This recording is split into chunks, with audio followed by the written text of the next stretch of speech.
todo lo que puedas. Toma de mis manos todo lo que quieras. Dame, dame, dame de tu mano todo lo que puedas. Toma de mis manos todo lo que quieras.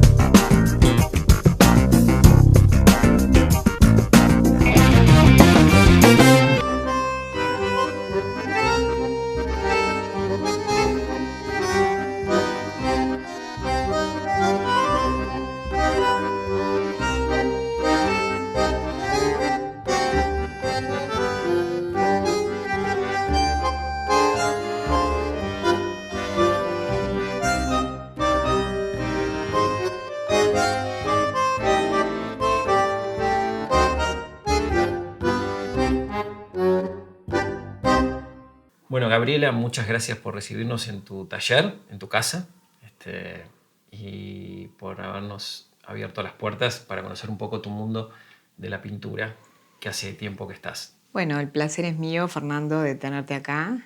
Más allá de la amistad que nos une de hace tiempo como artista, la verdad que es un gusto. Contanos, Gabriela, un poco entonces cómo fueron tus comienzos, porque fueron, por lo que tengo entendido, desde muy chica. Sí, en realidad fueron muy de niña, Fernando, apenas tengo memoria, la memoria que tengo es con lápices de colores, con pinturas y siempre dibujando. A los 3 años fui con mis padres y con mi hermano, que tenían un concurso, mi hermano que ya estaba yendo a la escuela, había un concurso de dibujo y bueno, y yo queriendo dibujar me dieron para que interviniera y ahí hice una tortuga. Que hasta el día de hoy mi madre siempre la guardó. Y bueno, fue mi primer premio, que gané una beca para ir gratis. A los 3 años. En el Jardín La Ronda, sí, que todavía hasta hace poco estaba. Y bueno, fue mi primera introducción en el mundo de la pintura. Ahí está, o sea que siempre hubo un apoyo de parte de tu familia también, ¿no? Porque más Sí. adelante ingresaste al taller de los Ribeiro. Sí, siempre. Yo desde que tengo recuerdo siempre estaba con lápices de colores. Es más, no quería que para mis cumpleaños no pedía una muñeca ni un juguete, sino quería que me regalaran colores. Claro. Me acuerdo, lo mejor fue una caja de carandache de 24 colores, que era para mí lo más... Y bueno, y mi madre veía, porque tenía unos óleos que no sabía cómo diluirlos, cómo utilizar la técnica. Claro, porque el óleo para trabajarlo a esa edad es muy claro, engorroso. Sí. Los diluyentes y todo, ¿no? Claro, son solventes tóxicos. Tóxicos que tenés que utilizar. Entonces veía que no sabía y quería mandarme a un taller. Y en ese momento... talleres de arte, así de plástica para niños, no había como hay ahora. Claro. Empezó a averiguar y bueno, fue al taller de Ribeiro, que era el taller que había, y Ribeiro en ese momento le dijo, no señora, son todos adultos, no le damos clase a niños. ¿Para ese entonces qué edad tenías? Y en ese entonces tenía 9 años. Claro. Mamá, bueno, vuelve a casa y vio que en el taller estaban todos dibujando una naturaleza muerta, y llegó a casa y me armó una naturaleza muerta para que la dibujara. Y me dijo, no la pintes con lápices de color, me quiso decir como sombreala, que sea en blanco y negro, me compró unas hojas de garbanzo, unos lápices, y ahí hice el dibujo. Mamá vuelve al taller, se lo lleva y le dijo que había una persona que quería ver si estaba en condiciones. Y bueno, Ribeiro le dijo que sí, que podía empezar. Ahí mamá le dijo, es la nena, porque claro, para un padre todo niño dibuja bien y claro. Bueno, entonces ahí me tomó a prueba. El que no me seguía no le quedó otra, me tuvo 6 meses Ribeiro dibujando solamente sin empezar a pintar. Yo recuerdo que el que seguía en edad en ese momento era... porque era mucho más estricto. Clever Lara. Y eran talleres muy estrictos en donde vos seguías el oficio, la técnica y bueno, no podías expresarte muy libremente, sino teníamos que seguir un poco las enseñanzas del taller de Torres, ¿no? Claro. Que era su escuela. Y nos hacían dibujar mucho. Naturaleza muerta. Empezabas con naturalezas muertas, después hacíamos un estudio de los valores, de las luces y las sombras. Sí. Cuando querías dibujar un paisaje empezabas con los croquis. Después de ahí sí realmente lo podías llevar a la tela, pero había un estudio muy grande del dibujo previo, ¿no? Claro, hay una ansiedad, me imagino, para llegar a poder expresar algo propio. Sí, claro. Que debe ser y bueno, y vos complicado. veías que realmente, y todos los que estábamos ahí en el taller, Clever Lara, Guerra, Nadal, Walter, éramos los que realmente después seguimos siendo artistas plásticos, ¿no? Y con la pintura, porque era muy vocacional. Claro, claro. ¿Y eran talleres de cuántas personas, más o menos? Y eran varios turnos, pero vos podías ir al taller y quedarte toda la tarde o toda la mañana.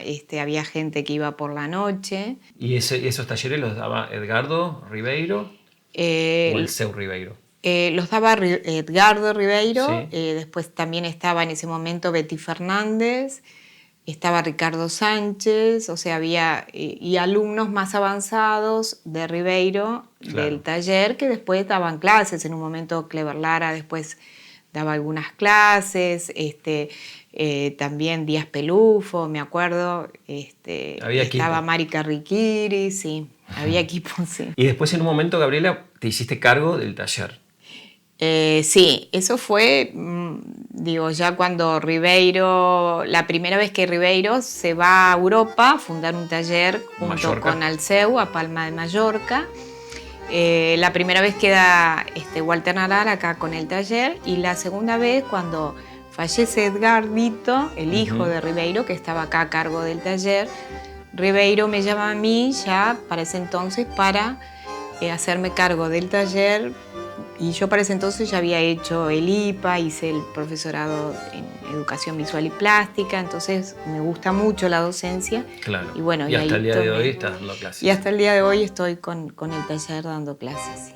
Gabriela, entonces tu primera exposición fue a los 10 años. Sí, fue a los 10 que hice la primera muestra junto con alumnos también del taller de Ribeiro en el subte municipal. Y ahí después empecé a hacer algunas individuales en la Biblioteca Nacional, en el Ministerio de Educación y Cultura.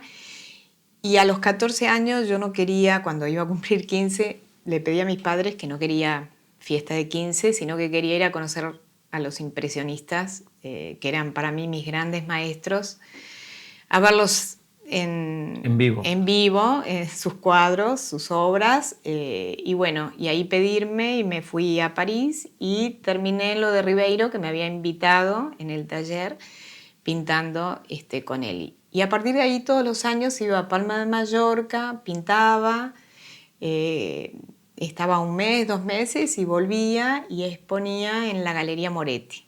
Qué bárbaro. En ese momento, hoy en día hay muchos lugares para poner, que uno puede exponer las obras sin que sea una galería de arte específicamente, pero en ese momento era una de las... Claro, era...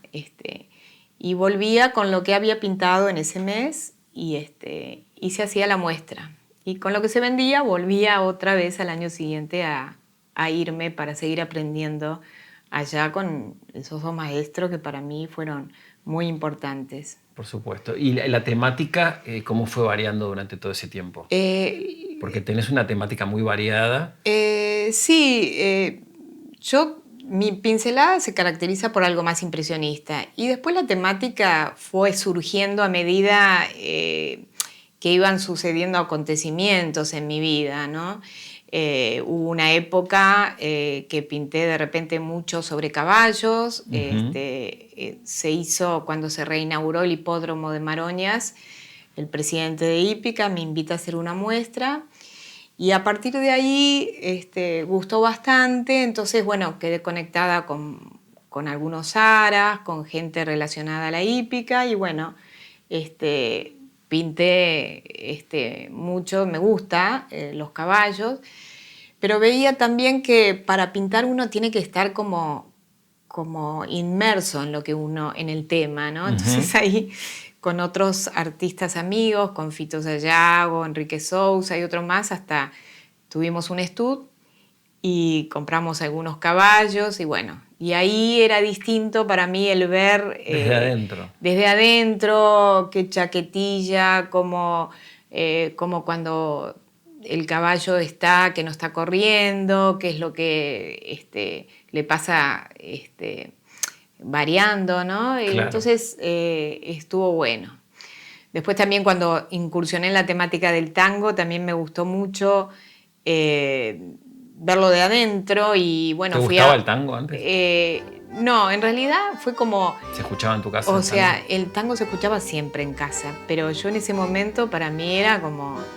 Mi padre escuchaba el tango y yo quería escuchar música, los Beatles, claro. En ese momento, entonces como que le tenía cierto rechazo hasta que lo empecé a vivir, a escuchar de otra forma. Después fui a clases de tango para ver también, ¿no?, cómo eran las posturas, para poder pintar una pareja bailando y uno es como que yo siento que tengo que saber. Claro, o sea que en conclusión, para poder pintar y llegar bien a la obra, a abarcarla bien, el poder vivir la temática previa es importante, ¿no? Sí, por lo menos para mí sí, se ve desde otro lugar, se siente y la obra la tenés que sentir, ¿no? Entonces es importante saber lo que uno está pintando. A mí yo cuando veo tu obra me da la sensación de que no importa la temática, que tenés una forma de expresarlo y de pintar, que no importa el tema. O sea, como que podés abarcar cualquier tema y sigue estando tu sello. O sea, como que no es necesario ver la firma para darse cuenta que la obra es tuya. Sí, es un poco así. Lo que uno como artista pretende, ¿no? Que la obra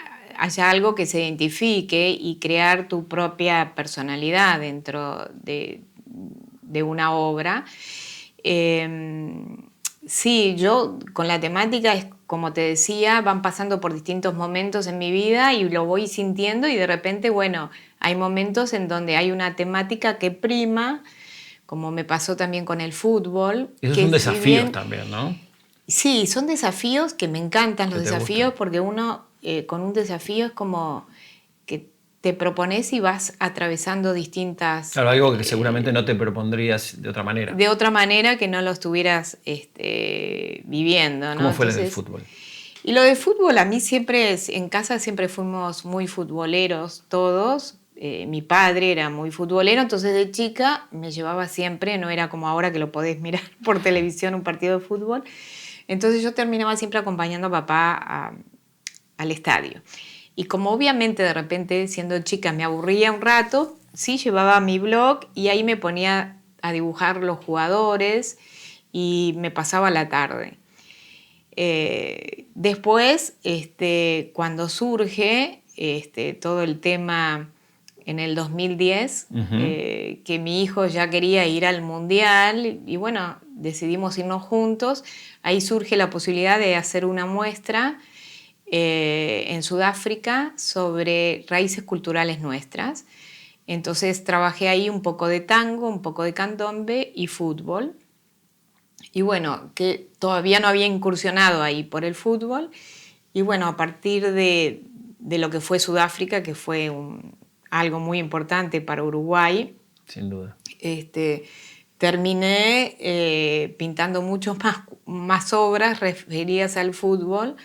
¿Encargues también? Encargues, sí. ¿Por parte de los mismos jugadores? Por parte de ellos. El Día del Padre me acuerdo que le pinté una obra al ruso Pérez, que encargada por la señora, cuando hizo el gol en la Copa América. Le pinté a Muslera cuando atajó el penal de Tevez. Después, a Cavani, que terminamos pintando juntos el cuarto del hijo. Sí. A Eddie le gusta mucho pintar y es muy bueno en lo que hace, dibujar. Y bueno, y ahí fueron surgiendo, también pinté un cuadro para Luis, para Suárez y bueno, para otros jugadores después y otras. Sí, se te abrió un mundo, con la temática se van abriendo mundos diferentes. Sí, los yo vas ya había vivenciando. hecho algo, ahí está, habíamos hecho algo con Fito Sayago para el Parque Central, Ujú. y después, bueno, para otras, he pintado también para unas escenografías para el programa Sin Límite, todo relacionado con el fútbol. Gabriela, ¿cómo son los talleres con respecto a los talleres que vos viviste antes, el taller que vos das ahora? O sea, ¿qué ha cambiado con respecto a las clases?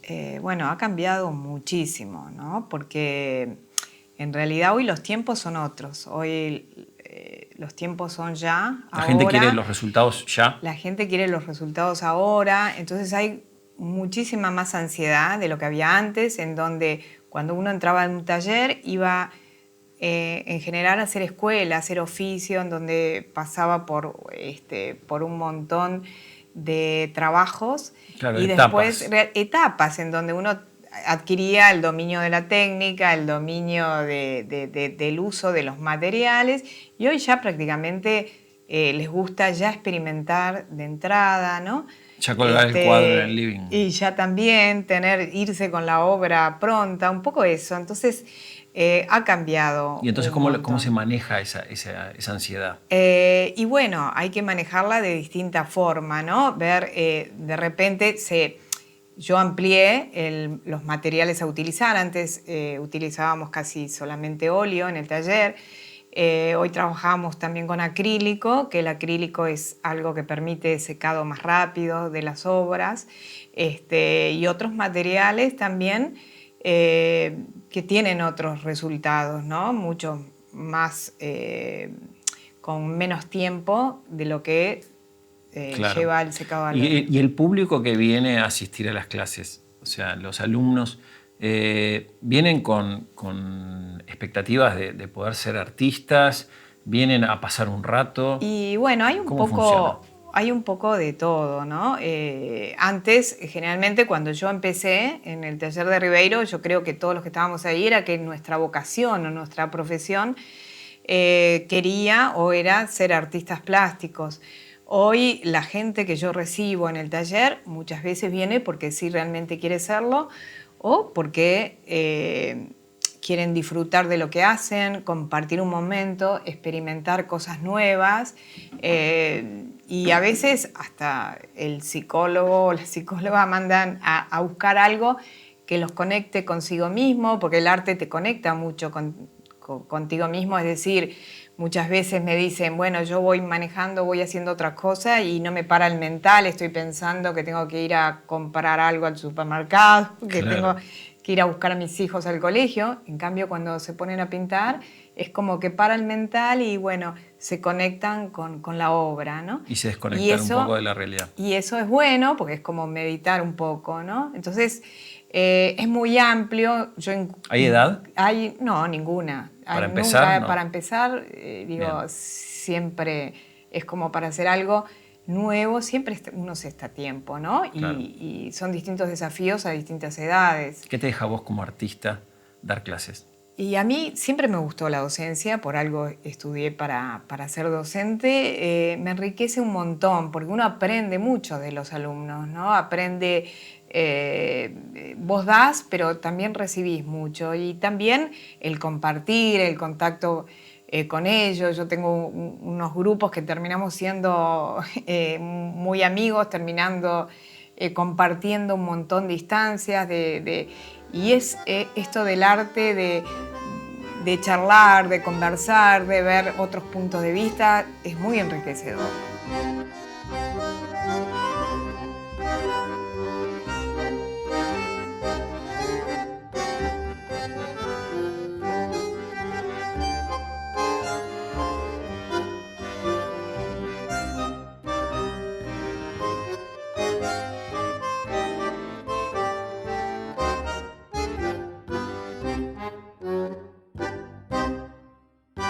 ¿Cómo interfiere entonces la parte psicológica con el arte? Bueno, ahora, como te decía antes, el que venía a un taller era más por vocación, ahora muchas veces lo hace como más terapéutico. Entonces, yo hace unos años hice psicoterapia gestáltica, un poco para incursionar en eso, para mezclar un poco lo que era el arte y la psicología, en el arte, ¿no? Entonces hicimos con un psicólogo que vino de Barcelona, hicimos talleres de arte terapia, que fue una experiencia preciosa para mí porque fusionamos las dos cosas. Yo me dediqué más a la parte de arte, ofreciéndole a los alumnos un banquete de materiales en donde tenían un montón de materiales. Ellos venían, elegían el material a trabajar y el psicólogo iba viendo de qué forma incursionaban con ese material. Después se hacía como una especie de psicodrama, veíamos el trabajo que cada uno hacía y bueno, se compartía con la otra persona el trabajo que había hecho ¿Y los resultados? Y fueron buenísimos los resultados, eran de ida y vuelta. Y bueno, hicimos varios talleres que fue una experiencia muy, muy buena y ahora, más adelante, quisiera otra vez volver a experimentar con eso. Bueno, con esta imagen de tango de fondo, Gabriela, nos vamos. Muchas gracias por habernos abierto las puertas de tu taller y de tu casa. Gracias a ti, Fernando, un placer que hayas venido a compartir esta instancia y bueno, las puertas están abiertas para cuando quieras volver de mi casa y de mi taller. Muchas gracias.